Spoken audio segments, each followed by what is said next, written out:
बिस्मिल्लाहिर्रहमानिर्रहीम। My name is Mohammad Ahmad Ali. I am a teacher. जैसा कि स्टूडेंट्स आप जानते हैं, हमारी पूरी वीडियो सीरीज़ चल रही है जिसमें हम आपको 9th और 10th के सब्जेक्ट्स जो हैं उनका पेपर पैटर्न बता रहे हैं और टाइम मैनेजमेंट आपको सिखा रहे हैं कि आपने गिवन टाइम में किस तरह से अपने पेपर को सॉल्व करना है और हर सवाल में कितना टाइम उस पर स्पेंड करना है आपने। तो आज हम आपके साथ क्लास 10th का इंग्लिश का पेपर डिस्कस करेंगे। जो इंग्लिश का पेपर है वो भी 75 मार्क्स का है और 2.5 घंटे में आपको सॉल्व करना होता है। इसमें भी आपको 2 पेपर्स दिए जाएंगे, एक ऑब्जेक्टिव पेपर होगा और एक सब्जेक्टिव होगा। ऑब्जेक्टिव पेपर में आपके 19 MCQs होते हैं, 19, और उसको जो है आपको 20 मिनट्स में सॉल्व करना होता है। तो ऑब्जेक्टिव पेपर आपका जो है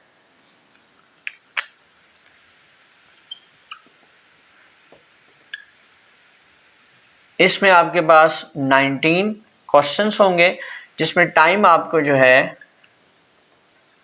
20 मिनट्स दिए जाएंगे। तो ये तो आपको पर्टिकुलर टाइम वो खुद देते हैं, तो इसमें इसी टाइम के अंदर आपको सॉल्व करना होगा, फिर आपसे वो पेपर ले लेंगे।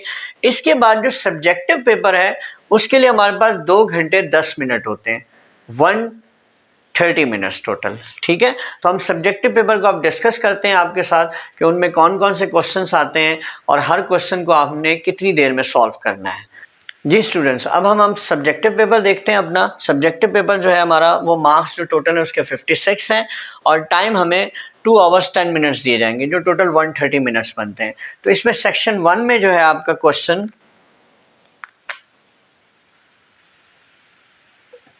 सेक्शन 1 जो है उसमें क्वेश्चन नंबर 2 आता है, जिसमें राइट शॉर्ट आंसर्स लिखने होते हैं आपने। Right short answers of the following questions, जिसमें आपके टेक्स्ट बुक के क्वेश्चंस दिए जाएंगे जो हर चैप्टर के बाद आपके पास बुक में गिवन है, उसमें से आपने तैयारी करनी होगी। टोटल ये आपको 8 क्वेश्चंस दिए जाते हैं, जिसमें से आपको 5 अटेम्प्ट करने होते हैं। याद रखेंगे, अटेम्प्ट आपको टोटल इसमें से 5 क्वेश्चंस करने होते हैं और ईच क्वेश्चन कैरीज 2 मार्क्स। तो it means 2 multiply by 5, 10 marks का ये क्वेश्चन होता है आपका।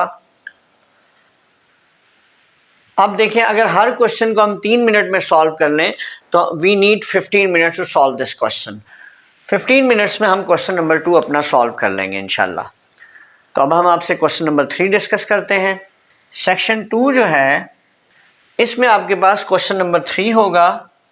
तो आपने क्वेश्चन 3 में जो है ट्रांसलेट करना होगा। एक ही पैराग्राफ इसमें दिया जाता है आपकी टेक्स्ट बुक से, सिंगल पैराग्राफ होगा, उसको आपने उर्दू ट्रांसलेशन उसकी करनी होगी। अगर वो आप नहीं करना चाहते तो चॉइस में आप ऐसा कर सकते हैं, उसी पैराग्राफ को आप रीराइट कर दें सिंपल इंग्लिश में। तो याद रखिएगा, ये जो है क्वेश्चन 8 मार्क्स का आता है आपके बोर्ड में और इसको हम 5 मिनट्स में आराम से कर सकते हैं। अगर मैं इसमें 5 मिनट्स आपको दूं तो आप इजीली इसकी प्रैक्टिस भी कर सकते हैं अपने घर पे और 5 मिनट्स में आराम से इस सवाल को आप सॉल्व कर लेंगे, बल्कि टाइम बच जाएगा आपके पास। क्वेश्चन नंबर 4 में समरी राइटिंग है। जैसा कि मैंने आपको बताया, समरी राइटिंग होगी या आप पैराफ्रेज करेंगे, पैराफ्रेज द लाइंस। अब ये जो है 5 मार्क्स का क्वेश्चन है आपके पास। ठीक है जी, 5 मार्क्स का क्वेश्चन है ये। इसको हम 10 मिनट में आराम से पूरे क्वेश्चन को सॉल्व कर सकते हैं। अगर आप समरी अटेम्प्ट कर रहे हैं तो पोएट का आपको इंट्रोडक्शन देना होगा और पूरी समरी राइट करनी होगी, तो 10 मिनट में ये इजीली क्वेश्चन सॉल्व हो जाएगा। जी स्टूडेंट्स, क्वेश्चन नंबर 5 में एसे राइटिंग है, जिसमें 150 से 200 वर्ड्स का आपको ऐसे राइट करना होता है। 150 से 200 वर्ड्स का, और करके आपको पैराग्राफ राइटिंग भी इसमें दी जाती है कि आप पैराग्राफ राइटिंग अगर करना चाह रहे हैं तो पैराग्राफ राइटिंग करें, जिसमें आपके पास 100 से लेके 150 वर्ड्स का पैराग्राफ राइट करना होता है। अब इस क्वेश्चन में टोटल आपके पास 15 मार्क्स का क्वेश्चन है ये, क्योंकि ये क्वेश्चन बड़ा इंपॉर्टेंट है, उसके नंबर सबसे ज़्यादा रखे गए हैं बोर्ड में। तो इस क्वेश्चन को सॉल्व भी आपको ज़्यादा टाइम में करना चाहिए ताकि आप इसमें बारे में डिटेल से लिख सकें और अच्छा ऐसे आप प्रिपेयर करें, क्योंकि राइटिंग स्किल से रिलेटेड क्वेश्चन है ये। तो इसमें 30 मिनट्स हमने आपके लिए रखे हैं कि 30 मिनट्स में आप इजीली इसको क्वेश्चन को आराम से सॉल्व कर सकते हैं, बहुत अच्छे नोट्स के साथ। अगर आपकी प्रिपरेशन बहुत अच्छी है तो 30 मिनट्स में ये क्वेश्चन इजीली आप सॉल्व कर सकते हैं। तो 15 मार्क्स इसके नंबर है टोटल, और उसके बाद 30 मिनट इसका टाइम है जिसमें आपने इसको सॉल्व करना है। जी स्टूडेंट्स, अब हम क्वेश्चन नंबर 6 को देख लेते हैं।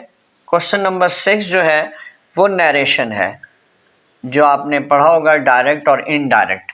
तो इसमें एनी 5 आपको करने होते हैं, एनी 5 यानी कि टोटल आपको 1 से लेके 8 तक दिए जाते हैं। 3 की चॉइस होती है, इसमें 3 आपको चॉइस में दिए जाते हैं, तो 5 करने होते हैं इसमें। और टोटल जो है इसका जो मार्क्स होते हैं 5 मार्क्स का ये क्वेश्चन होता है। और इसको अगर हम 3 मिनट में एक कर लें, बहुत ज़्यादा सोचें अगर आप, तो 3 मिनट में बहुत आसानी इसको सॉल्व किया जा सकता है। तो 3 मिनट्स को मल्टीप्लाई कर दें आप 5 से, तो 15 मिनट्स में आप इस सवाल को आराम से सॉल्व कर सकते हैं। अब हम क्वेश्चन नंबर 7 देखते हैं कि क्वेश्चन नंबर 7 में हमें क्या करना है। इस क्वेश्चन में हमें राइट करने होते हैं sentences, any 5 pair of words, 5 pair of words। तो इसका मतलब है कि टोटल 10 वर्ड्स होंगे आपके पास जिनको आपको सेंटेंस बनाने होंगे, जिनके आपको, तो 10 अगर हमारे पास हैं, इसका ईच जो है 5 मार्क्स का क्वेश्चन है ये भी, यानी कि ईच कैरीज 1 मार्क। और अगर हम, क्योंकि 10 सेंटेंसेस बनाने हैं, अगर एक सेंटेंस को हम 2 मिनट में भी बना लें तो हमारे पास टोटल जो है 20 मिनट्स, हम 20 मिनट्स में इस क्वेश्चन को आराम से कर सकते हैं। फिर आप समझ लें कि इसमें आपको पेयर ऑफ वर्ड्स दिए हुए जाएंगे जो ग्रामर एंड कॉम्पोजिशन बुक में आपके पास आखिरी पेजेस में मेंशन है। तो उसमें से 5 पेयर ऑफ वर्ड्स को सॉल्व करना होगा। इट मीन कि 10 वर्ड्स को आपको सेंटेंस बनाना होगा। तो हर वर्ड में अगर 2 मिनट भी हम टाइम रखते हैं तो ईजिली इस क्वेश्चन को हम 20 मिनट्स में सॉल्व कर लेंगे। जी स्टूडेंट्स, अब हम लास्ट क्वेश्चन डिस्कस करते हैं आपके पास आपके पेपर का, जो क्वेश्चन नंबर 8 है, जिसमें आपको ट्रांसलेशन करनी होती है उर्दू पैराग्राफ की इंग्लिश में। जो आपकी ग्रामर एंड कॉम्पोजिशन बुक है उसमें पैराग्राफ्स दिए हुए उर्दू में, उसको आपने इंग्लिश लैंग्वेज में कन्वर्ट करना होता है। तो इस क्वेश्चन में कोई चॉइस नहीं दी जाएगी, एक ही पैराग्राफ दिया जाएगा जिसको आप इंग्लिश में कन्वर्ट करेंगे। इसके टोटल जो है 8 मार्क्स होते हैं इस क्वेश्चन के। तो 8 मार्क्स का क्वेश्चन है ये। इसको हम 10 मिनट में आराम से कर सकते हैं इस क्वेश्चन को। टोटल अब हम देख लेते हैं कि टाइम हमें कितना लगा। इस पूरे जो हमने आपको सिखाया इसमें टोटल जो है हमारे पास 105 मिनट्स में हमारा पूरा पेपर सॉल्व हो गया है। अब आपको हमने शुरू में बताया था कि 130 मिनट्स हमारे पास होते हैं, तो इट मीन्स कि now we have 25 minutes left. तो 25 मिनट्स स्टूडेंट्स बहुत ज़्यादा टाइम होता है अपने पेपर को गो थ्रू करने के लिए। तो इंग्लिश का पेपर है, इसमें करेक्शन हो सकती है, कहीं आप स्पेलिंग की मिस्टेक कर सकते हैं, कहीं आपने कोई आंसर लिखा हो, आप कंफ्यूज हो, उसको छोड़ दिया हो आपने, तो उसको दोबारा आप जाके रिवाइज करें, उस आंसर्स को ठीक कर लें, उसके आंसर को। पंक्चुएशन मिस्टेक्स भी हो सकती हैं, कहीं पे आपने क्वेश्चन को हाईलाइट करना है। देखिए, हेडिंग्स लगा के करें काम को। जो भी नया क्वेश्चन स्टार्ट करें तो उसकी मेन हेडिंग लगाएं और आंसर की भी हेडिंग लगाएं, फिर उसको सॉल्व करें। तो ये टाइम आप 25 मिनट्स को बहुत अच्छी तरीके से यूटिलाइज़ कर सकते हैं। तो उम्मीद है कि इस वीडियो से आपको यकीनन बहुत फ़ायदा होगा। तो ये ख़ुद भी देखें और अपने दोस्तों के साथ, अपने जो आपके क्लासमेट्स हैं उनके साथ शेयर करें। इंशाल्लाह नेक्स्ट वीडियो में हम 10th क्लास के किसी नए सब्जेक्ट को डिस्कस करेंगे आपके साथ। जी स्टूडेंट्स, तो इंशाल्लाह अब हम आपके साथ क्लास 10 के दूसरे सब्जेक्ट को डिस्कस करेंगे नेक्स्ट वीडियो में। तो जब तक के लिए अपना ख्याल रखिएगा। अस्सलाम वालेकुम।